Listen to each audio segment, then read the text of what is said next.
नमस्कार दोस्तों, TP insights में आपका स्वागत है। आज की वीडियो में हम बात करेंगे स्टार हेल्थ इंश्योरेंस कंपनी का रिम्बर्समेंट का फॉर्म कैसे भरा जाता है, क्या कुछ इसका प्रोसेस होता है, क्या कुछ इसके अंदर डॉक्यूमेंट्स लगते हैं और किस कंडीशन में हमें रिम्बर्समेंट का फॉर्म भरना होता है। ये सारा कुछ इस वीडियो के अंदर हम डिस्कस करने वाले हैं। जो भी चीज़ें इसके साथ सपोर्टिंग में लगेगी वो भी मैं इस वीडियो में बताने वाला हूँ आपको। तो वीडियो को आप लास्ट तक देखिए। चैनल पर नए हैं तो चैनल को सब्सक्राइब कर लीजिए और वीडियो को लाइक कर दीजिए। तो चलिए वीडियो को शुरू करते हैं।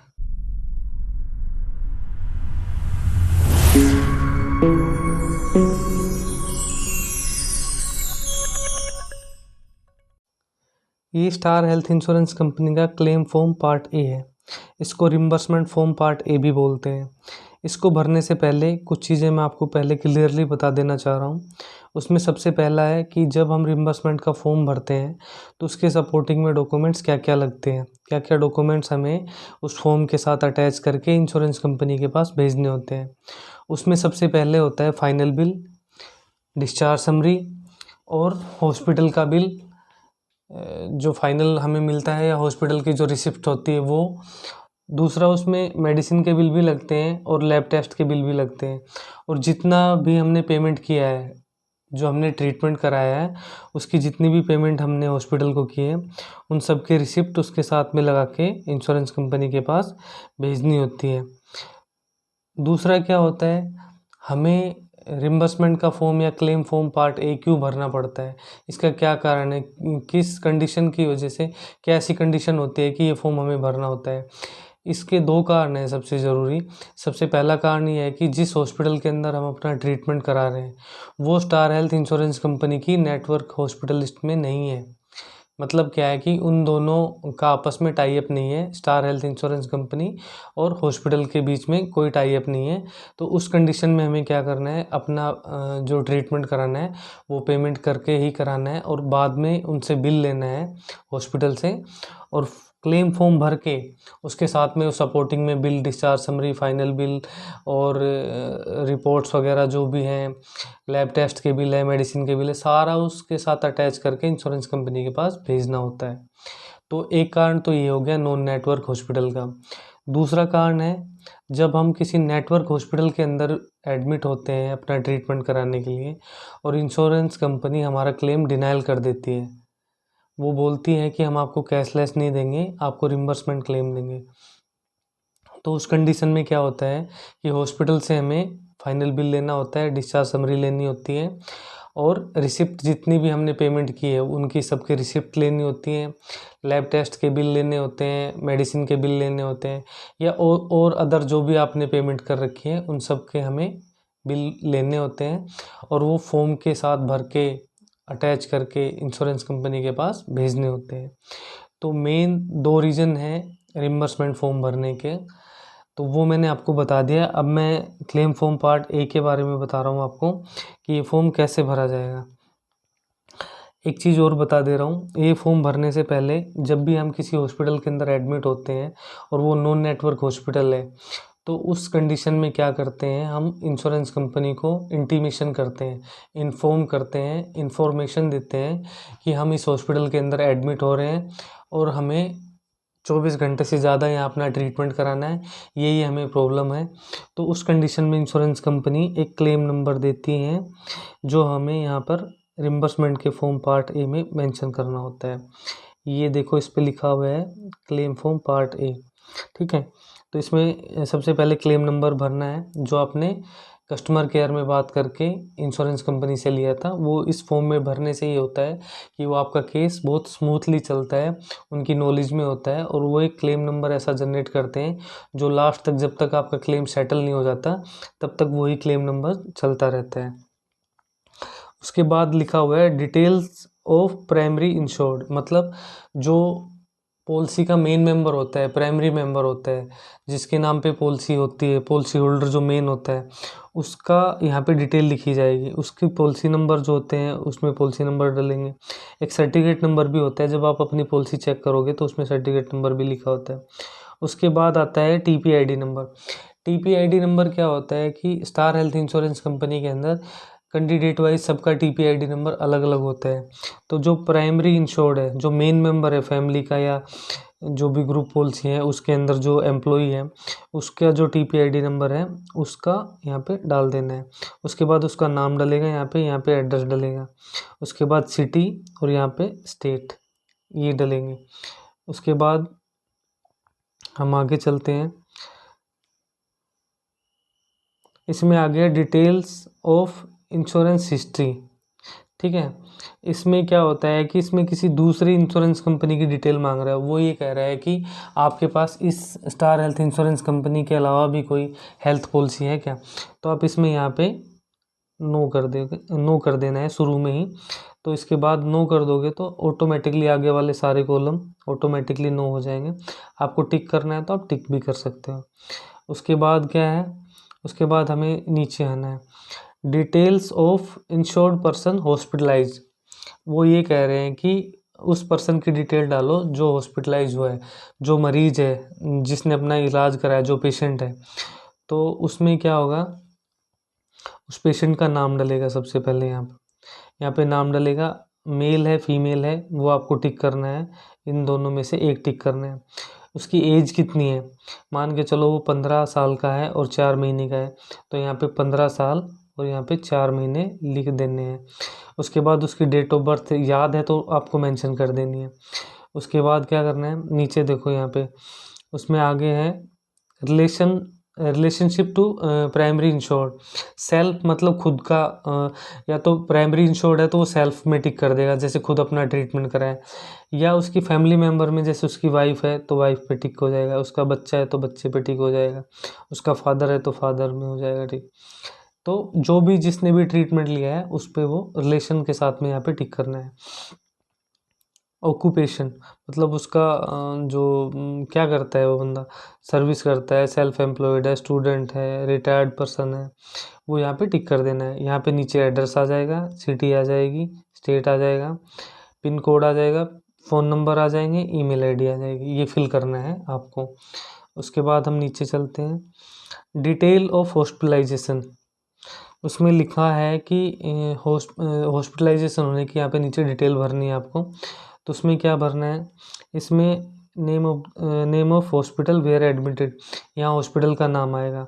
उसके बाद आपने नंबर ऑफ आईपी बेड्स, यहाँ पे एक आईपीडी वो आईपी करके एक नंबर होता है, बेड नंबर टाइप में कुछ होता है, वो यहाँ पे मेंशन करना है। अगर नहीं पता है तो आप छोड़ दो, या आप जहाँ पे हॉस्पिटल के अंदर जाओगे आप टीम के पास ये फॉर्म भराने के लिए, आप उनसे भी पता कर सकते हो उस बारे में। उसके बाद आपने कौन सी रूम कैटेगरी यूज़ की थी, आप प्राइवेट में रुके थे, ट्विन शेयरिंग में, सेमी प्राइवेट में रुके थे, और जो भी था इसमें डे केयर था तो डे केयर में टिक कर देना है। उसके बाद आप किस कंडीशन में एडमिट हुए हैं, इंजरी कोई एक्सीडेंट हुआ है, इलनेस कोई बीमार बुखार हुआ है, या मलेरिया हुआ है, डेंगू हुआ है तो वो टिक कर देना है। या आप प्रेगनेंसी से रिलेटेड हुए तो मैटरनिटी में हो जाएगा। तो इसमें डेट ऑफ ये जो इसमें जो डिजीज़ होती है, जो किस किस डेट से इंजरी है, वो आपको इसमें मेंशन कर देनी है। डेट ऑफ एडमिशन ये बहुत ज़रूरी है, उस डेट को डालना है यहाँ पे जिस डेट में आप हॉस्पिटल के अंदर एडमिट हुए हैं। उसके बाद हमें क्या करना है, यहाँ पे बाद में इसमें यहाँ पे टाइम दिखा हुआ है, यहाँ पे टाइम डालना है। डेट ऑफ डिस्चार्ज मैं आपको बता दे रहा हूँ, डेट ऑफ एडमिशन और टाइम ये बहुत ज़रूरी है, बहुत ध्यान से भरना है। अगर गलत टाइम डालोगे, डिस्चार्ज समरी से देख के नहीं डालोगे, अपनी मर्ज़ी से डालोगे तो इसमें क्वेरी लगेगी और दिक्कत हो जाएगी आपको क्लेम लेने में। तो ये डेट ऑफ एडमिशन का जो टाइम है और डेट है वो बहुत ध्यान से डालना है। डेट ऑफ डिस्चार्ज की टाइम और डेट ये भी बहुत ध्यान से आपको डालनी है। ये डेट ऑफ डिस्चार्ज की डेट डलेगी यहाँ पे टाइम डलेगा। उसके बाद आपने इसमें इंजरी मतलब अगर आपका कोई एक्सीडेंट हुआ है तो वो किस रीज़न की वजह से हुआ है, वो यहाँ पे अगर है कुछ ऐसा तो मेंशन कर देना है। यहाँ पे कोई रिपोर्ट हुई है नहीं हुई है, कोई मेडिकल लीगल कोई एक्शन हुआ है या एमएलसी कटवाई है, वो अगर है तो ऐसा कुछ कर देना है, आपको टिक कर देना है इसमें। नहीं है तो उसको छोड़ देना है। उसके बाद आते हैं हम नीचे, डिटेल्स ऑफ क्लेम, इसमें क्लेम की डिटेल लिखनी है हमें।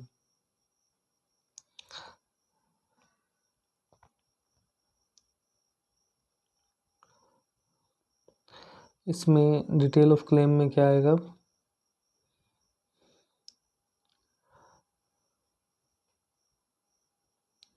इसमें हमें क्या करना है, प्री हॉस्पिटलाइजेशन एक्सपेंस। इसमें क्या होता है कि जब हम कभी अपना ट्रीटमेंट कराने के लिए हॉस्पिटल में एडमिट होते हैं तो सबसे पहले क्या होता है कि हम ओपीडी में डॉक्टर को दिखाने जाते हैं। डॉक्टर को ऐसा लगता है कि एडमिट होने की ज़रूरत नहीं है, तो वो 2 या 3 दिन की दवाइयाँ दे के घर भेज देते हैं। उन दवाइयों से अगर हमें आराम नहीं होता है तो हमें हॉस्पिटल में दोबारा जाना होता है, और उस कंडीशन में डॉक्टर को लगता है कि अब इसे एडमिट होने की ज़रूरत है, तो डॉक्टर एडमिट कर लेता है। लेकिन अब 2 दिन पहले 3 दिन पहले जो हमने खर्चा किया है, मेडिसिन खरीदी है या कुछ और आइटम लिया है, या मतलब ट्रीटमेंट से रिलेटेड जो भी हमारा एक्सपेंस हुआ है, लैब टेस्ट हुए हैं, तो वो हमें इसमें प्री हॉस्पिटलाइज एक्सपेंस में डाल सकते हैं हम यहाँ पे। इसमें ये हॉस्पिटलाइज एक्सपेंस वो जो जो आपने बाद में जैसे एडमिट होने के बाद डाला है वो यहाँ पे डालोगे।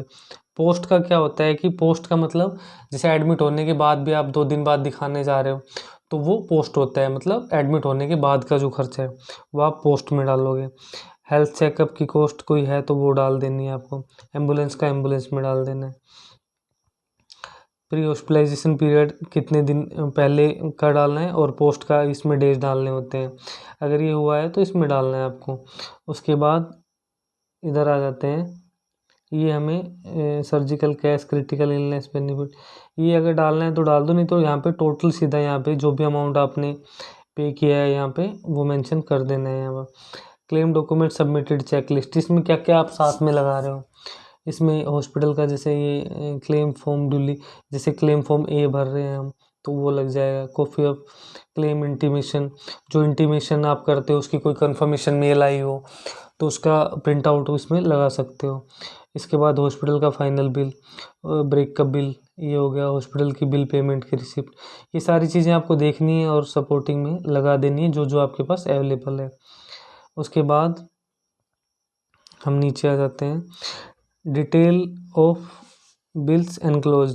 तो इसमें बिल नंबर डालने होते हैं, बिल की डेट डालनी होती है, इशूड बाई किस अथॉरिटी ने इशू किया है, और यहाँ पे ये सारा यहाँ पे इसमें फिर अमाउंट डलेगा। यहाँ पे ये तो बिल नंबर डलेगा, यहाँ पे बिल की डेट डलेगी, किस हॉस्पिटल ने इशू किया है उसका नाम रहेगा यहाँ पे, या किस अथॉरिटी ने इशू किया है वो रहेगा। हॉस्पिटल का मेन बिल है, इसका अमाउंट डाल देना है, प्री और पोस्ट का डाल देना है, फार्मेसी का डाल देना है, और यहाँ पे लास्ट में टोटल लिख के यहाँ पे टोटल अमाउंट लिख देना है। उसके बाद हम आते हैं नीचे,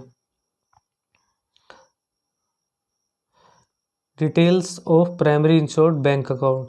जब भी हम कोई रिम्बर्समेंट का फॉर्म या क्लेम फॉर्म भरते हैं तो उसमें क्या होता है कि हमें इंश्योरेंस कंपनी के पास अपने खाते की डिटेल भेजनी होती है, बैंक डिटेल भेजनी होती है। क्योंकि जब हमारा क्लेम सेटल होता है, जब हमारा क्लेम क्लियर होता है वहाँ से, तो जो क्लेम का पैसा होता है वो हमारे किस खाते में आएगा, तो वो खाता नंबर हमें इंश्योरेंस कंपनी को प्रोवाइड करना होता है। तो उसमें जैसे ये पैन नंबर मांगते हैं वो लोग, बैंक अकाउंट नंबर मांगते हैं, कौन सा बैंक है, ब्रांच कौन सी है उसका, या फिर कुछ चेक कैंसिल चेक भी लगता है कई बार, तो कैंसिल चेक का जो नंबर होता है वो डालना होता है। बैंक का IFSC कोड डालना होता है इसके अंदर। तो ये हमें ज़रूरी भरना होता है, बहुत कंपलसरी है, और ये भर के भेजना चाहिए हमें। उसके बाद ये क्या होता है, लास्ट में डिक्लेरेशन होती है कि मेरे द्वारा जो भी जानकारी दी गई है वो सही है, कोई भी इसके अंदर गलत इन्फॉर्मेशन पाई जाती है तो मैं जिम्मेवार हूँ, मेरा मतलब जो भी उसमें होता है ये एक डिक्लेरेशन होती है। उसके बाद इसमें जिस जिस डेट में आप इस फॉर्म को सबमिट कर रहे हो या भर रहे हो 1-2 दिन पहले, तो वो डेट डालनी है। यहाँ पे पैलेस डालना है, जिस भी पैलेस से आप रह रहे हो, और जहाँ से मतलब आपने ट्रीटमेंट लिया उस सिटी का नाम डाल देना है, और यहाँ पे सिग्नेचर करने हैं।